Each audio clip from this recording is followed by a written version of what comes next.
পুরো ভারতবর্ষে বিজেপিকে কেউ যেন ভোট না দেয়, কারণ আমাদের এখানে যে ঘটনাটা ঘটিয়েছে তারা বিজেপি আরএসএস সমর্থক। দেখুন, দিলীপ ঘোষের যদি মানসিক ভারসাম্যটা ঠিক থাকতো তাহলে 60 বছর বয়সে আর একজন বৃদ্ধ মানুষকে, বিধবাকে বিয়ে করে এনে লাস্টে নাটক করতো না।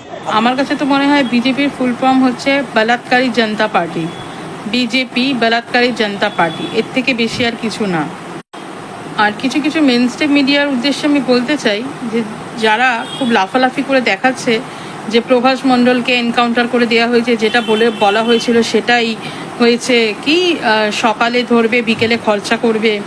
তো আমার তো মনে হচ্ছে এখানে, আমার না, যাদের একটুখানি নলেজ আছে তারা একটুখানি নিশ্চয়ই বুঝতে পারছে যে প্রভাস মণ্ডল, তাকে যে এনকাউন্টার করা হলো, অন্য অন্য সময় আমরা দেখছি যখন তৃণমূলের কাউকে ধরছে তখন দিনে দুপুরে কোমরে দড়ি বেঁধে রাস্তায় ঘোরাচ্ছে, তাহলে প্রভাস মণ্ডলকে কেন রাতের অন্ধকারে নিয়ে যাওয়া হলো? প্রথম কথা। দ্বিতীয় কথা হচ্ছে প্রভাস মণ্ডলকে গুলি করে এনকাউন্টার করা হলো, ঠিক আছে। তা বলছে যে ও নাকি কি করেছে, পালাবার চেষ্টা করেছে, পুলিশের ওপর অস্ত্র নিয়ে অ্যাটাক করেছে। কিন্তু ব্যাপারটা হচ্ছে কি, আমার তো মনে হয় যে প্রভাস মণ্ডল ছিল রাজসাক্ষী এই ঘটনার, এত বড় ঘটনার বারুইপুরের প্রভাস মণ্ডল ছিল রাজসাক্ষী, ঠিক আছে। আদার্স যাদের নামগুলো শোনা গেছে, কি রাজা, দীপক, তারপরে হচ্ছে আর একটা নাম আমি বলছি, কি কি কি নাম ছিল, যাই হোক, প্রবীর, দিবাকর, রাজা, আর একটা কি আনন্দ, এই চারজনের নাম প্রভাস মণ্ডলই বলেছে। আর প্রভাস মণ্ডলই মৃতদেহ করতেছিল, সেটাকে উদ্ধার করতে সাহায্য করেছে। তা প্রভাস মণ্ডলকে মারাটা হলো কেন? আদার্স তাহলে এরা কোথায় গেল? এদেরকে এখনো কি সবাইকে অ্যারেস্ট করা হয়েছে? হয়নি। আচ্ছা, প্রথম কথা। দ্বিতীয় কথা হচ্ছে যে এই রকম এনকাউন্টারই যদি করার হতো, তাহলে যখন টিএমসি সরকার থাকাকালীন যখন আরজি করের ঘটনাটা হলো, তখন যখন অপরাজিতা বলে কি আইন আনা হচ্ছিল, তখন কেন বিজেপি থেকে এটাকে বারণ করা হলো? কেন এটার বিরোধিতা করা হলো? ওই আইনটাকে কেন পাস করতে দেওয়া হলো না, যদি এরকম করে এনকাউন্টার করে শেষ করা হয়ে থাকে? তা সেটা তো তখনই টিএমসি সরকার বলেছিল, তো সেটার এগেনস্টে গিয়ে তখন বিজেপি বলেছিল যে না, এটা হতে পারে না, তো তারা ওই আইনটাকে পাস হতে দেয়নি। তাহলে আজকে কেন এই জিনিসটা হলো? একটা এনকাউন্টার করে কি মনে করছে যে এই জিনিসটা কি পুরোপুরি বন্ধ হয়ে যাবে, এই রেপটা পুরোপুরি বন্ধ হয়ে যাবে?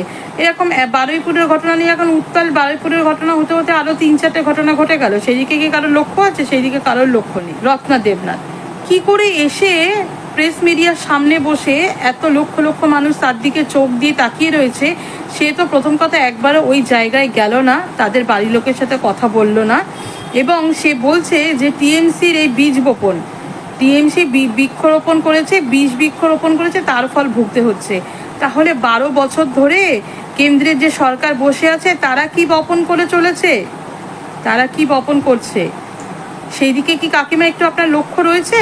লক্ষ্য নেই। আপনি বলছেন আপনার মেয়ের ঘটনাটা আলাদা, এই মেয়েটির ঘটনাটা আলাদা, মানে আপনি বলতে পারছেন আপনি একটা জননেত্রী হয়েছেন? হ্যাঁ, আপনি পাবলিকের ভোট পেয়ে জিতে এসেছেন, আপনি একজন এমএলএ হয়েছেন, আপনি এই কথা বলতে পারছেন? আপনার মুখে মানাচ্ছেন? ন্যূনতম শিক্ষাটুকুনি আপনার পেটে নেই যে কোথায় কি বলতে হয়?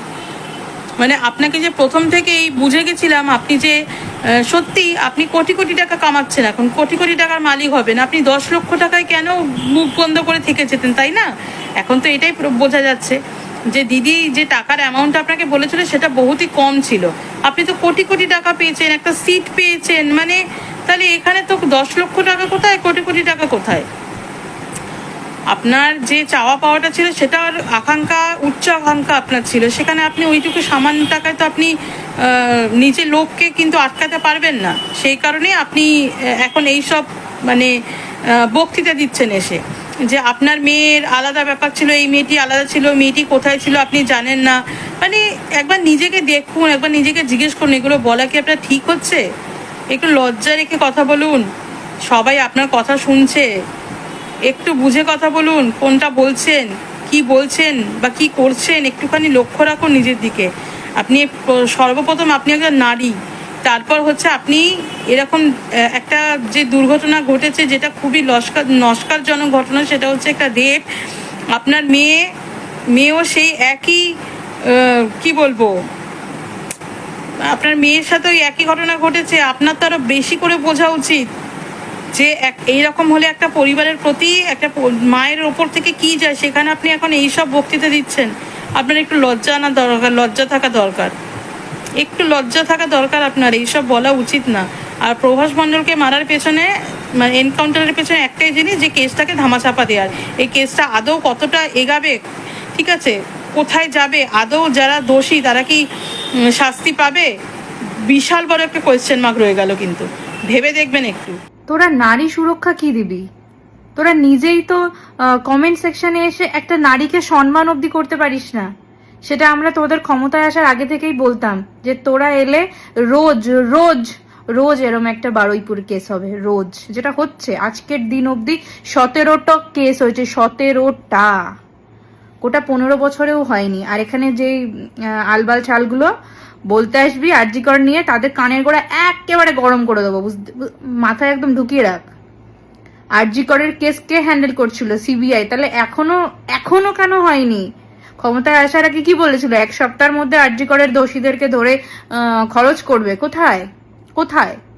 মমতা ব্যানার্জি তখনও রাজপথে হেঁটেছিল। যদি কারোর লিঙ্ক লাগে আমাকে তাকে চাইবেন, আমি সেই খবরের চ্যানেলগুলোর লিঙ্ক দিয়ে দেবো। মমতা ব্যানার্জি সেদিন হেঁটেছিল। তোদের নেতাগুলো কোথায় ছিল? বিজেপির নেতাগুলো? কোন শুভেন্দু অধিকারী এসেছিল, কোন অমিত শাহ এসেছিল, কোন মোদি এসেছিল? আরজি করার সময় এসছিল রাস্তায় হেঁটেছিল, আমাদের সাথে রাত দখল করেছিল? করেনি। সো বেশি ভেজাতে আসবি না, বেশি ফটর ফটর করে কমেন্ট সেকশনে মানে এত জঘন্য মা বাবা তুলে গালাগালি দেওয়া, খিস্তি মারা আমিও মারতে পারি, আমিও তোকে এমন এমন দিয়ে দেবো কান থেকে রক্ত বেরোবে। বুঝতে পেরেছিস তো? মনে রাখবেন, সবাই মনে রাখবেন, বারুইপুরে মেয়েটার সাথে কালকে প্রোপাগান্ডা সেট করে আমাদের ফোকাস হাঁটাতে চাইছে কেসের থেকে। একজনকে গুলি করেছে, তাও আবার সাক্ষী ছিল যে সে, আর বাকিগুলোকে কোথায়? সে রাজা কই? রাজাকে ধরতে পারলো? আজকে একটা দিনে মাত্র একটা দিনে তিনটে কেস হয়ে গেল। মিডিয়া চুপ, শুভেন্দু অধিকারী চুপ। কিসের সরকার চলছে এটা? চুপ সরকার চলছে? কি সরকার এটা? নেতাজি নগর, আলিপুরদুয়ার, হাবড়া, 3 জায়গায় 3টে মেয়েকে একদম কিছু বলার নেই আমার। জিনিসটা খুব রেগুলারাইজ হয়ে যাচ্ছে। আমি জাস্ট ভাবতে পারছি না যে আমরা কোন জায়গায় বাস করছি, যেখানে 15 বছরে 15টা কেস দেখিনি, সেখানে 2 মাসে 17টা কেস দেখছি। প্রত্যেক দিন ফোন ওপেন করলে 1-2 করে। কেন? কোথায় কি হ্যান্ডেল করছেন আপনারা? পুলিশ মন্ত্রী হয়ে কি হ্যান্ডেল করছেন? নারী সুরক্ষা দেবে বলেছিল অগ্নিমিত্রা পল, কোথায় নারী সুরক্ষা? আপনারা আসার পর তো সবাই সুরক্ষাহীন হয়ে যাচ্ছে, রাস্তাঘাটে যে যাকে পারছে। What is this? কি আপনারা কি চালাচ্ছেন? এটা কিসের সরকার? পুরো দেশটার 12টা বাজিয়ে রেখে দিয়েছেন। রাষ্ট্রপতি শাসন জারি হবে খুব শিগগিরই, আর নয়তো সরকার ফেলে দেবে মানুষেই। ওইদিকে সিজেপি, ককরোচ জনতা পার্টি এত দিন ধরে অনশন করছে ধর্মেন্দ্র প্রধানের ইয়ের জন্য। আপনাদের কিছুই যায় আসে না, আপনারা কোনো পদত্যাগ করবেন না, আপনাদের খালি নিজেরটা। ওই 2014-তে নরেন্দ্র মোদী বলেছিল যে अच्छे दिन अब आएंगे। अच्छे दिन কার এলো? খালি ওনার এলো, আদানি আম্বানির এলো, প্রত্যেকটা মানুষের এলো না। আর এখানে যে বিজেপির দালালগুলো, সাকরেতগুলো এসে মারাতে আসিস না, তাদেরকে বলছি, তোরা রাম মন্দিরের টাকাটাও ছাড়লি না, তোরা এতটাই নিচু।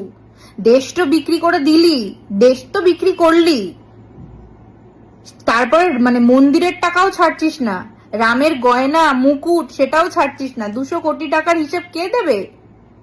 বদ্রীনাথের চুরি হয়েছে সেই হিসেব কে দেবে? কেদারনাথে চুরি হয়েছে সেই হিসেব কে দেবে? এদিকে ভগবান ধর্ম নিয়ে মারামারি, ধর্ম নিয়ে মারাও তোমরা, ধর্ম নিয়ে করো, খেলা করো, আর এই ধর্মেরই একদম পুরো শেষ করে দিচ্ছ। মন্দিরের টাকা নিয়েছিস, তোদের মুখ দেখানোর, তোরা একটু লজ্জা কর, খুব ভালো হবে, বুঝতে পারলি? লজ্জা কর, না হলে যে দিন আসতে চলেছে তোদের জন্য, খুব খুব খুব খুব বাজে দিন আসতে চলেছে। মিলিয়ে নিস কথাটা। আমরা এখানেই থাকবো, কোথাও যাব না, এখানেই থাকবো। ওই জন্যই তোদের এত ভয়। তোদের কথা মতো তৃণমূল কংগ্রেস শেষ হয়ে গেছে তো, তাই না? তাহলে তো ভয় পাচ্ছিস কেন? তাহলে তো মিছিল করতে দিচ্ছিস না, ভয় পাচ্ছিস তোরা, গিয়ে ঝামেলা করছিস তোদের সিএম এর মোদকে। আপনাদের কথায় যদি তৃণমূল কংগ্রেস শেষ হয়ে গিয়ে থাকে তাহলে আপনারা এত ভয় পাবেন না, বুঝতে পারলেন? আমাদের মতো সবাই আছে, লড়ে নেবে। আর বিজেপিকে তাড়িয়েই তবে আমরা দমটা নেব, তাড়াবো, শান্তি পাবো, বুঝতে পারলেন? ভারতের অপমান করছেন আপনারা, ভারতের, আমাদের ইন্ডিয়ার অপমান করছেন। ওইদিকে চায়না 60 কিলোমিটার ঢুকে গেছে অরুণাচল প্রদেশে, আপনাদের কোনো ধ্যান নেই সেদিকে। আপনারা তো কি বিশ্বগুরু তো বাইরে বাইরে ঘুরে বেড়াচ্ছে, ধ্যান কি দেবে? এরপরে ইন্ডিয়াটাকে না চায়না বলে ডাকতে হয় কিছুদিন পর, যা অবস্থা হচ্ছে। খুব খারাপ দিন আসতে চলেছে শুধুমাত্র বিজেপির জন্য। বলে রাখলাম, মানুষরা যারা এখনো ভক্তামি করছে, অন্ধভক্তগিরি করছে, তারাও এই জিনিসটা টের পাবে। তোদের জন্যই হবে যা হবে, তোরাও মানে 100% দোষীদার যে ভক্তগুলো। যদি এই দিনটা আমাদের সবাইকে তোদের জন্য দেখতে হয়, আমাদের তো দেখতে হবেই। আর তোরা সেম দোষী থাকবি। আমাদের দেশটাকে পুরো শেষ করে দিবি তোরা, শেষ। তাও আমরা লড়ে নেবো, লড়াই জারি থাকবে। তোদের এই নোংরা কাজকর্মের এগেনস্টে নারীদের সম্মান দিবি, কমেন্টে সম্মান দিতে শেখ আগে, তারপর তো দিবি। নারী সুরক্ষা দিতে এসেছে।